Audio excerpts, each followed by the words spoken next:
स्वारगेट लैंगिक अत्याचार प्रकरणातील पीडित तरुणीने 20 तारखेला राज्याच्या प्रधान सचिव यांना पत्र लिहिले आणि या पत्राच्या माध्यमातून पुणे पोलीस त्यासोबतच ससून रुग्णालयातील कर्मचाऱ्यांवर गंभीर आरोप केलेले आहेत, ज्यामध्ये जी वैद्यकीय चाचणी या पीडित तरुणीची करण्यात आलेली आहे ती वैद्यकीय चाचणी ही पुरुष वैद्यकीय डॉक्टरांनी स्टाफने केल्याचा आरोप या पीडित तरुणीने केला आहे। या संदर्भात बोलण्यासाठी आता आपल्या सोबत ससून रुग्णालयाचे अधिष्ठाता डॉक्टर एकनाथ पवार आहेत। सर, या पीडित तरुणी जे काही आरोप केलेला आहे त्यांचं पत्र देखील आता समोर आलेलं आहे, या आरोपांकडे तुम्ही नेमकं कसं पाहतात? काय अशा पद्धतीची चाचणी झाली होती पुरुष वैद्यकीय डॉक्टरांकडून? याची मी माहिती घेतलेली आहे। जे तपासणी करणारी आमची टीम आहे त्यांना विचारलेलं आहे। तर ही जी तपासणी आहे हे पीडितीला पोलीस अधिकारी आणि पोलीस कॉन्स्टेबल तिच्याबरोबर होते। सुरुवातीला तिने कुठलीही तपासणी करण्यासाठी नकार दिला होता, परंतु नंतर सगळं समजून सांगितल्यानंतर आणि तिची सहमती घेऊनच सगळ्या तपासण्या केलेल्या आहेत। आणि यामध्ये जे स्त्रीरोग तज्ञ आहेत त्या फिमेलच होता त्या तपासण्या करण्यासाठी। अच्छा, फिमेलच होत्या। मग तिचं म्हणणं होतं की पुरुष, म्हणजे तिने जे आरोप केलेत ते खोटे आहेत, अशा पद्धतीने आरोप चुकीचे केलेत? मला जी माहिती दिली आमच्या टीमनी त्याच्यानुसार तरी जे स्त्रीरोग तज्ञ आहेत त्यामध्ये फिमेलच आहेत। बाकी टीममध्ये दुसरे जे आहेत न्यायवैद्यकशास्त्र किंवा सायकॅट्रिस्ट हे पुरुष आहेत।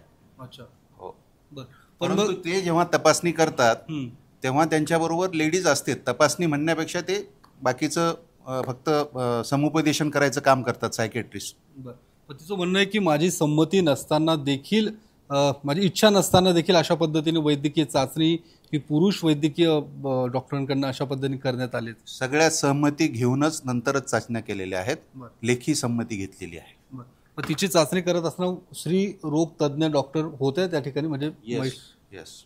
बरं, मग अशा पद्धतीचं आरोप का? मेन तपासणी ही स्त्रीरोग तज्ञ फिमेलनीच केलेली आहे। बरं, मेन चाचणी।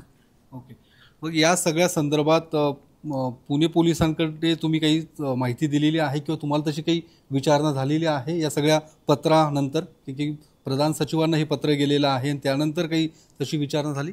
नाही, अद्यापर्यंत नाही। बरं, मग ज्या पद्धतीने हे सगळं जे चाचण्या झालेल्या आहेत त्यावर राजकारण देखील झाले किंवा विरोधी पक्षातल्या काही लोकांनी देखील आरोप केलेले आहेत की एवढं मोठं रुग्णालय असताना स्त्रीरोग तज्ञ का नाही आहे, की आपल्याकडे स्त्रीरोग तज्ञ आहेत किंवा नाही? ह्या स्पेसिफिकली आपण सगळ्या गोष्टी आणि जेव्हा जे काही केसेस येतात त्यासाठी आपण स्त्रीरोग तज्ञ जे आहेत ते स्त्रीच तपासणी करतील असं आपण ऑलरेडी सांगितलेलं आहे। आणि त्याप्रमाणे त्यांच्या ड्युटीज पण लागलेल्या आहेत, ऑन कॉल त्या येऊन तपासणी करतात। या केसमध्ये सुद्धा तसंच झालेलं आहे। ओके, धन्यवाद सर। तर ज्या पद्धतीने पत्रात पीडित तरुणीने जे आरोप लावलेले आहेत ते आरोप मात्र ससून रुग्णालयाकडून फेटाळण्यात आलेले आहेत। स्त्रीरोग तज्ञाकडूनच या पीडित तरुणीची वैद्यकीय चाचणी करण्यात आलेली आहे असं देखील डॉक्टर एकनाथ पवार यांनी स्पष्ट केलेलं आहे। कॅमेरामन अभिजित पिसेसह मी योगेश बोरसे, TV9 मराठी, पुणे।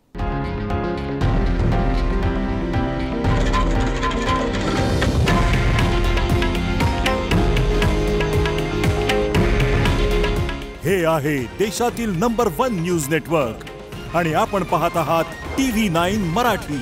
काळजी तुमची, हित महाराष्ट्राचं।